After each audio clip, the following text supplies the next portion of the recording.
Bonjour et bienvenue dans les coulisses de la littérature, le podcast pour tous les aficionados de l'encre et de la plume. Je m'appelle Anna et je suis autrice, éditrice et passionnée de lecture depuis toujours.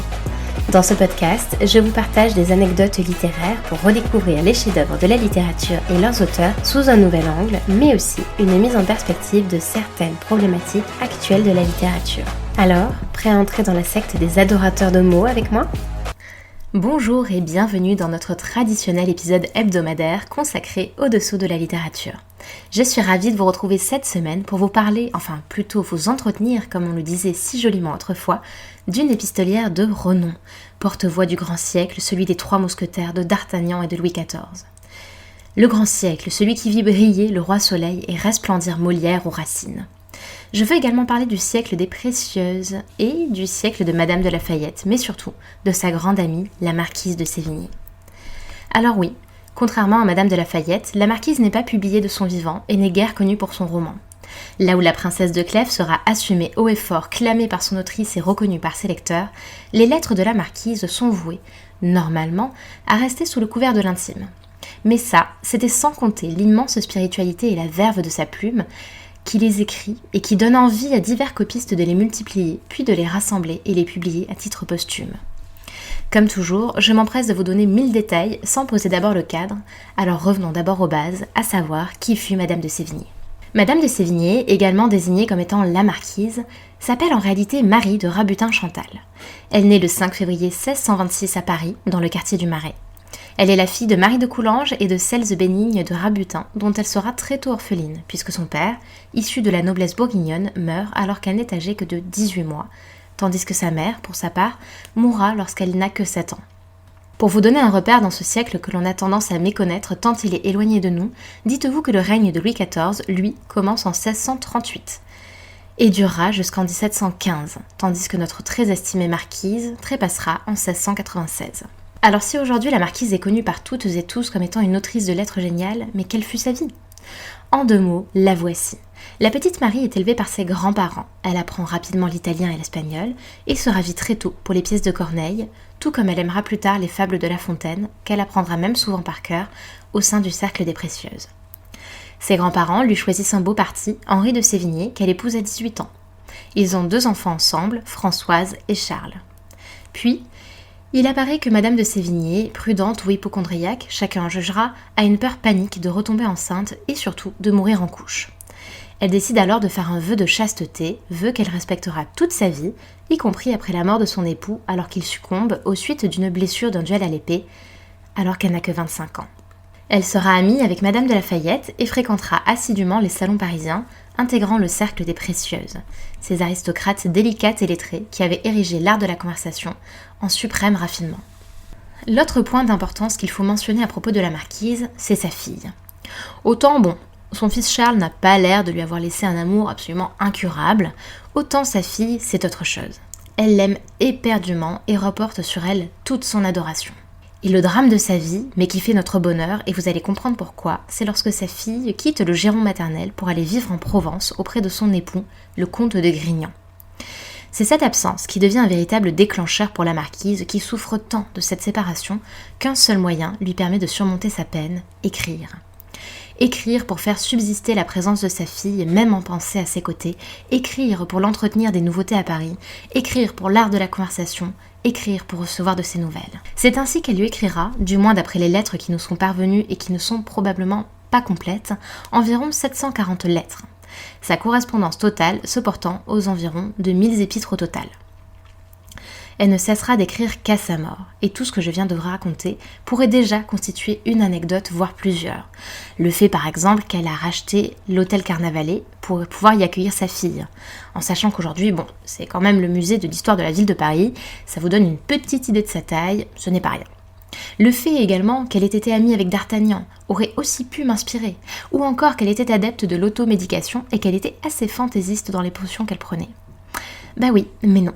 L'anecdote du jour se passe après sa mort, un siècle plus tard, pendant la Révolution précisément. Pendant la Révolution française, il va en effet se produire quelque chose de fort incongru. La dépouille de la marquise repose alors tranquillement à Grignan, non loin de sa fille. Tout est bien qui finit bien, me direz-vous. Elle a enfin pu retrouver Françoise. Mais ça, c'était sans compter l'ardeur révolutionnaire qui va venir exhumer son cadavre et lui scier le crâne pour le détacher de son corps. Attendez. Avant que tous les contre-révolutionnaires et bonapartistes qui m'écoutent ne crient au scandale, il me faut faire une petite digression. Et cette digression nous emmène dans l'Europe scientifique de ce temps-là, en Hollande, mais aussi en Allemagne, et puis en France, où naît, à partir du XVIIIe siècle, ce que l'on va appeler la craniologie, puis une discipline qui se veut scientifique et qui s'appellera au XIXe la phrénologie. La craniologie, dans les termes c'est assez explicite. L'idée, développée par un anatomiste hollandais du nom de Pierre Camper, est que l'on peut comprendre la personnalité et les tendances d'un individu en étudiant les bosses de son crâne.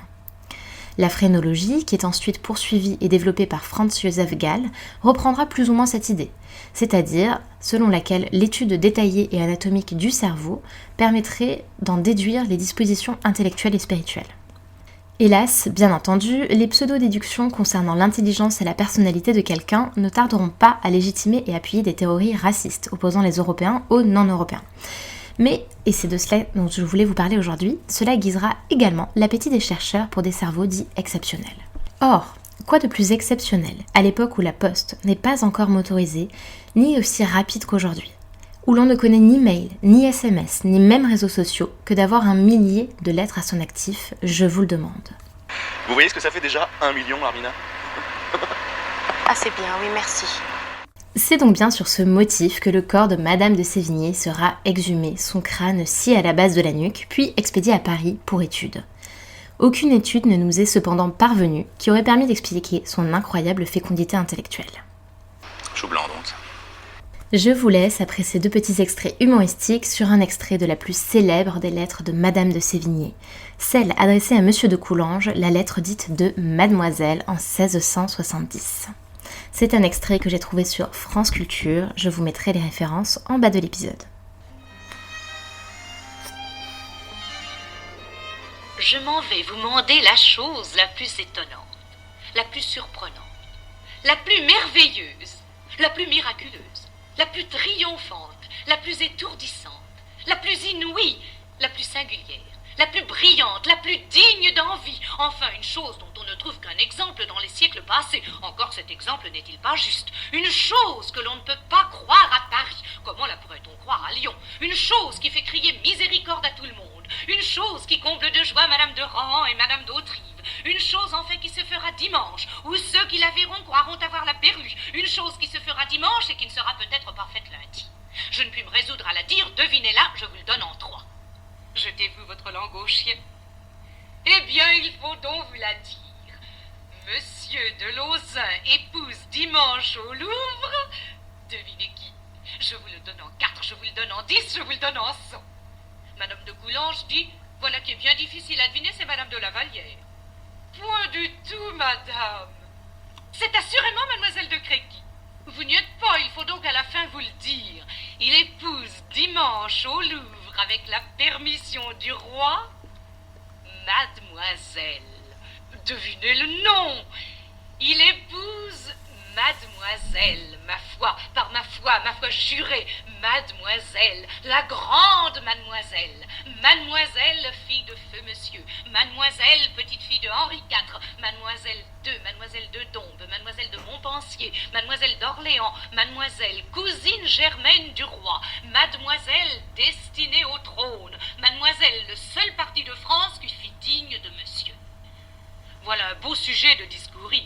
Si vous criez, si vous êtes hors de vous-même, si vous dites que nous avons menti, que cela est faux, qu'on se moque de vous, que voilà une belle raillerie, que cela est bien fade à imaginer, si enfin vous nous dites des injures, nous trouverons que vous avez raison, nous en avons fait autant que vous. Adieu. Les lettres qui seront portées par cet ordinaire vous feront voir si nous disons vrai ou non. C'était un épisode paru dans l'émission de France Culture Concordance des temps de Jean-Noël Jeannet, intitulé Madame de Sévigné, l'épistolière essentielle. À la semaine prochaine pour de nouvelles anecdotes. Les dessous de la littérature, c'est tout pour aujourd'hui. On se retrouve la semaine prochaine et surtout, n'oublie pas de t'abonner pour recevoir tous les derniers épisodes. À bientôt!